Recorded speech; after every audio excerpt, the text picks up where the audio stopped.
Армысыз құрметті тыңдарман, жан құмар арнасына қош келдіңіз. Мұнда тағдыр тәлкегіне түскен тағдырлардың оқиғалары баяндалады. Арнаға тіркеліп кетіңіз. Соңғы кездері онсыз да ию-қию ұйқысынан әлсін-әлсін оянып, мазасы болмай жүрген шал, әдеттегідей таң қылаң бере қолына фильтрсіз сигаретінің талын ұзақ-ұзақ иіскеп отырып, дүниеге бей-жай мағынасыз көз тастаған. Төменде тырп-тырық аяқ дыбысы естіледі. Бара-бара ол көбейіп, гүрсіл сарыл машиналардың арыда бері де шөткірінгені, бір жағында қаланың қалың нөпір тірлігі басталады. Бет-бетмен безіп бара жатқан жұрт, бет-бетмен безіп келе жатқандар да солар. Кім не бітіргелі барады, кім не бітіріп қайтты, оны білісіп, сұрасып жатқан ешкім жоқ. Су! Ұлының қарлыңқы даусы балконға әзер-әзер жетті. Су! Құзғын сәрден көні кепкен итай. Зығырданы қайнаған шал ас бөлмеден үлкен зерен су алып, баласы жатқан бөлмеге кірген. Бет аузын көгілдір тартып, өн бойының арса-арса шыққан неме әкесіне ала көзбен қарады.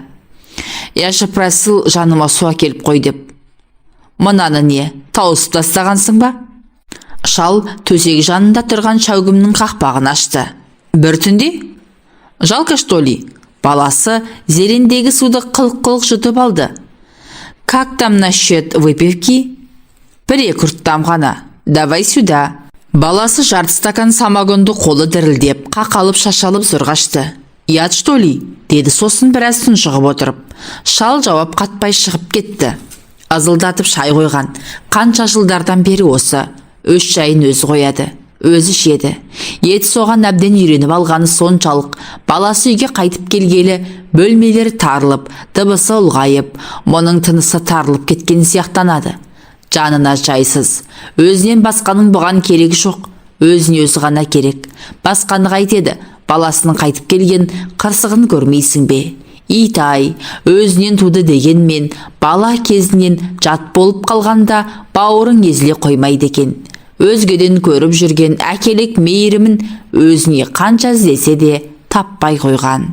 Бір подъездің бір қабатында тұратын 4 отбасылы жылдар бойы қатар жасап та бірін-бірі біле бермейтіні әркім өзіне ғана керек. Еш қайсысы да осы көршілердің жағдайлары қалай өзі деспейді. Өзгелер үшін тияқ серппейтін тұйық тірлік. Шал әбден көндіккен, өзіне қалайтын өмір. Мұнда ұл болған соң шүйіркелесіп отыру дейтін ұғым бөтен.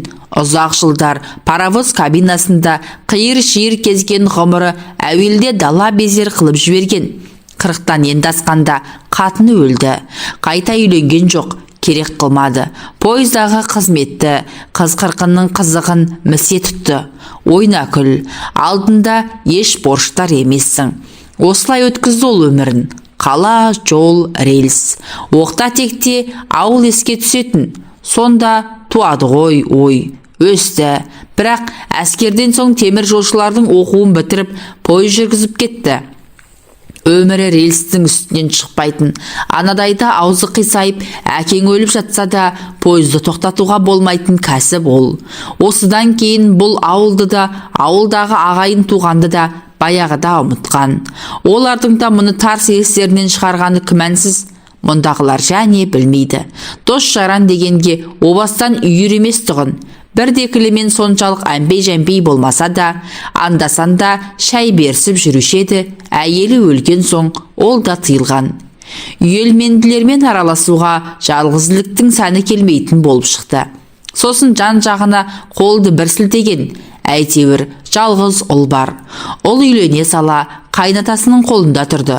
Алғаны прокуратурада беделді қызмет істейтін бір дөкейдің маңдайға басқан жалғыз екен.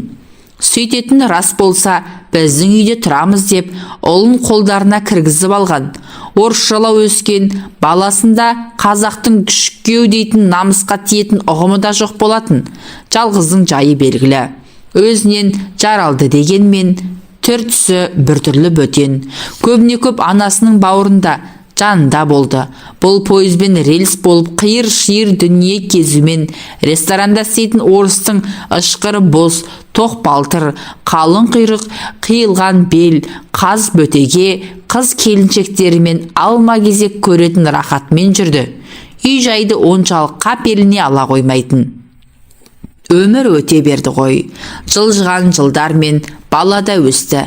Мектеп бітірерде біраз қалғанда шешесі өлді. Сосын бұл күтуші әйел жалдаған. Өз жол үстінде болған соң балаға қарасын дегені. Қарауын ол байғұс қарады ғой. Бірақ баласы өзі білерменімен өсті. Сыра шарапқа үйірлеу болды. Сөйтіп жүріп мектеп бітірген. Сұраған парасын беріп институтқа түсірген. 5 жыл бойы сол бергенін жыл сайын бере жүріп оқуын бітірген. Бағы шығар, прокурор болып істейтін дөкейдің қызына үйленген соң қайын атасының даңғарадай мекемесінен теккетерес мекемеде прокуратураның қызметкері болып шыға келді. Ендігі талай-талай белеске шығып тау төбесінен қарап тұрар меді, түбіне ішімдік құрғырмен қыз қатын жетті. Ұлы қыз қатынымен ішімдіктің қыр соңынан өкшелеп қалмай қойды ғой. Үйленгеннен кейін көп ұзамай араққа сылқия тойған күндері қайдағы бір сары албастыларды үйге алып келетін пәлеге ұшыраған. Орысша оқып, орысша сөйлеп өскен жуадар солғыр. Батона грузиншелейді. Развлекаться надо, дейді. Итау мұның кім? А какая разница тебе? Лучше сообрази закуску. Қайт еді. Барын столға қояды. Қойып өз бөлмесіне кетпек болса, ұлы жібере қоймайды. Давай, Батона, с нами. Бірдеңе ұрған ба? Да брось, старина. Енді мына қыздан не говори ерунду. Бұған бари бир, дейді ұлы. Ананың шолтиған юбкасының астына тақымына дейін көрініп отырған жуан ексанның арасына көзін сатып. Баласының көзімен бірге шалдың да көздері еріксіз солай кетеді. Кеткенде бұлдырап, мына сары сайтанның бұтына лыпа бар ма, жоқ па, анық айыра алмайды. Екі алыстан соң баласы әкесіне иек қағады. Көзіңді құрт дегені. Құртады. Құртқанда барар жері жатып жүрген бөлмесі. Телевизорды тоққа қосады да көсіледі. Сөйтіп жатып көзіледі. Содан селк етіп оянады бір кезде. Хабарлары, жарнамалары, кинолары бітіп кеткен көгілдір экран дырылдап тұрады. Шал оны сөндіріп, ұлымен сары сайтан жатқан көрші бөлмеге құлақ тігеді. Сары сайтанның жалынған ба, жаныққан ба, әйтеуір жаны не кіріп не шыққан ыңқыл-сыңқылы абанық естеді. Япыр-ай, мына сары қаншықтың әні сұмдық қой, дейді шал көбірлеп. Өлеме, қайтеді. Батона, деп айғайлайды бір кезде ұлы. Ты жив? Амалсыз дәлізге шығады. Арақ сіміріп, ұрғаша әурелеуден әбден діңкелеген ұлының құлпет кейпінен ес шығып кетеді. Пузыр, Батона, дейді ұлы. Мен де қайда арақ? Сибегая? Итау жарым түнде. Десе де барады. Не көп, түні бойы істейтін ларек көп. Не көп, ларекте арақ көп. Ұлының әр келісінде әр қилы сары сайтан келеді.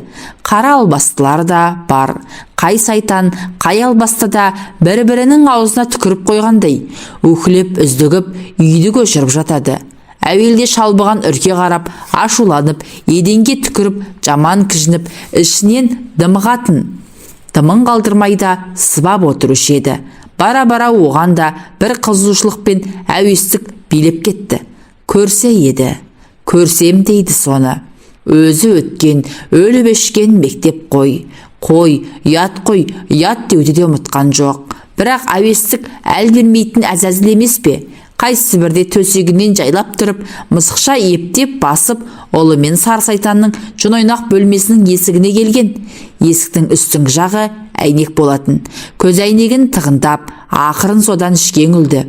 Әуелі көзі төсек басындағы шыраққа түсті. Шырақтың білтесінен шыққан бір шөкім жарық үлп-үлп етеді. Бөлме іші қызғылт көлеңке. Шал қызғылт көлеңке арасынан ұлы мен сары сайтанды әзер тапты. Жаңа ғана жан алып жан беріп екіленіп жатқан сайтанның үні өшіпті. Жалаңаш бөксесі дөңкиіп төсекте жалғыз жатыр. Ұлы еденде екі бүктеліп қалған, сірә әбден діңкелеп құласа керек. Шал ұзақ тұрды. Кетейін деген ұлының қозғалғанын да байқап қалды. Расында анау басын көтерді. Мен осы қайдамын дегендей жан-жағына мағынасыз қарап отырды да тәлтіректеп түрегелді.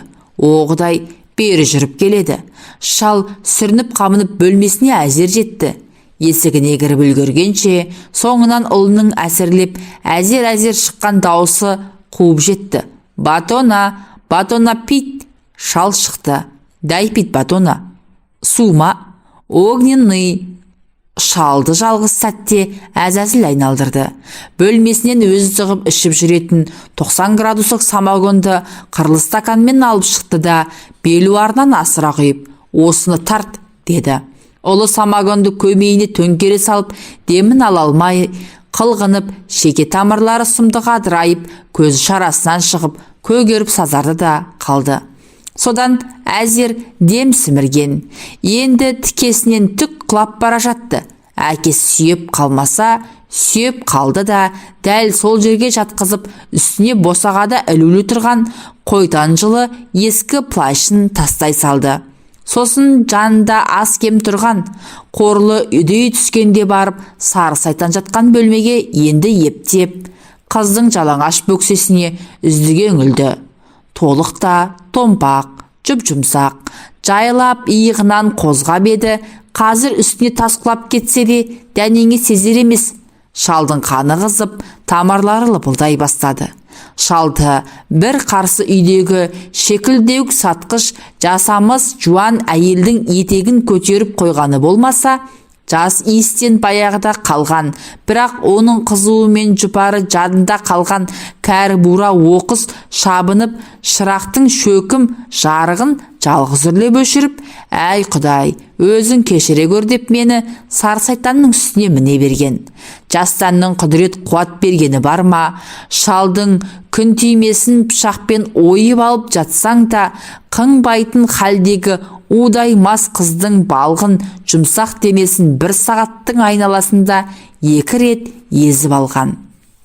Сосын бөлмесіне ентігіп жетіп, нәпсісінің қызуынан балқыған, босаған бойына ие бола алмай, жастығына жантая кетті. Шал әзәзіл нәпсінің дәмін баяғыдан білетін. Сонау пойыздың жүргізіп жүрген жылдары ресторандардағы даяршы, аспаз, жолсерік қыз келіншектердің қималарын қисайта қынадай қырған жаугер ғой. Енді мынау баласының сары сайтандары мен қара албастыларына шауып қойғанда бәлендей ұят демеді. Рас, баласы пісіп жүрген күбісіне әкесінің неткенін сәл-сәл нелеу. Бір түрлі қымсынады. Ұлым біліп қойса, ұятырақ деп қипақтайды. Бірақ оған кім айтады? Айтып қояр дейтін сары сайтан, қара албастылардың сықпыты анау. Адам түгілі айғыр шауып жатса да сезбейді. Мұндай жағдай тағы бірнеше рет қайталанды. Бұрын ұлының келіп, жын-ойнақ жасайтыннан азарда безер болатын шалдың ендігі оған: жиі келіп жүрсеңші, мен жалғызым ғой, менің сенен басқа кім бар дейтіні, ол аздай келуі кешігін кіресе телефон шалатыны, 90 градустық самогонды көбірек алып қоятыны шығарды. Көршідегі шекілдеу сатқыш жасамыш жуан әйелдің кір халаты жер сызып, ескі тапочкасын тыпырлатып, шалау күйле бөлем бе деп баяғысынша күлмен қағып келіп еді. Сен айналайын, иек дегеніңді ендігәрі қоймаған деп айдап шыққан. Оғың мүлде таусылған ғой, деді ана байбақ. Байғұс-ау, біз қазір қана-қанат кәрі құстар емес, сары қауырсын сандуғаштарды дәлдейміз деген бұл. Далбасаңа сейін, ит қақпас, деп кетті ол. Шал оның сыртынан мысқылдап қарап, мырс-мырс күлген. Мырс-мырс күліп тұрып, өй сорлы, не білесің, деп өзінен өзі қарадан қарап көпінген. Көпініп тұрып, шүкір деді Құдайға. Неге шүкірлік етіп тұрмын деп те ойлаған. Сосын ойлағанда көз алдында да, көкейінде де удай мас сары сайтан, қара албастылардың дөңкейген жұмсақ бөкселері. Соларды қалай уыстап, қалай мықтындағаны, дүрдеген емшектерін сорпылдата сорғаны, ертесіне қайтуға жиналып жатып, әлдігілердің құйрықтары мен омырауларын сипалай беретіндері көз алдына келіп, қуық астындағысы жыбырлап қутыңдап қалатын. Жалғызілік жылдары мұның көңілін көтеретін самогон болды. Содан ептеп ішіп жүреді, көп емес, ептеп. Барнауылдан қайсы бір жылы қоныс аударып келген Архамев дейтін орыс шалы бар. Самогонды сол пәледен алады. Градусы 90. Арақтың жанында бұл адам деп қояды әлгі Архамев. Әй, адамың не? Дейді шал, бұрын естімеген теңеуге таң қалып. Таза дегенім ғой. Шал қитыңдады. Адам таза ма? Черт знает. Онда неге? Самогон действительно арақтан таза. Менікін айтып отырмын. Таза, бірақ естественно адал жолдан тайдырады. Онда неге жасап сатасың? Оны үкіметтен сұра.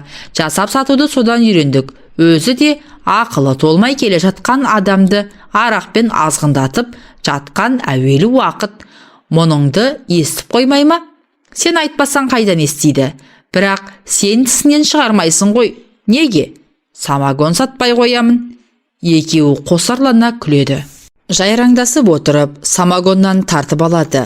Удаймас сары сайтан қаралбастының қатты емшек қалың құйрықтарына дәнігіп алғаннан кейін көңілі құтыңдап тұратын шал енді Архамевті қажайды. Орысау, ойнасың бар ма? Болмаса осындағы бір шекелеу сатқыш қатынмен таныстырайын. Бір жәшік самогон бересің, дейді. Побойся Бога, деп анау азарда безер болады. Уходи, дьявол. Шал кез келген қызықтың кез келген сәтте көрген түстей сағымдай болатынын білмейтін. Арақ пен қыз соңына шамалып түскен ұлының жалғыз күнде төбесінен жай түсті. Қызметінен айырылып, қайынатасы мен әйелі көр жерін арқалатып үйінен айдап шықты. Содан қолына қайтып келген. Жатып та, тұрып та шеді. Қалтасы қағылғалы қашан. Қазіргі қылатыны самогон. Оны да тауып келетін бұл. Зейнетақысы бар ғой әйтеуір. Оның үстіне баласы арақтан әбден жеңіліп біткен бе, орта стаканға шалқасынан түседі. Содан ұзақ ұйқы. Түс әлетінде әзер басын көтеріп, стаканнан тағы да жұтып алады. Қайта құлайды. Кешкісінде сол, әй сенің осы қарның ашпай ма, деп сұрайды шал. У водки батона.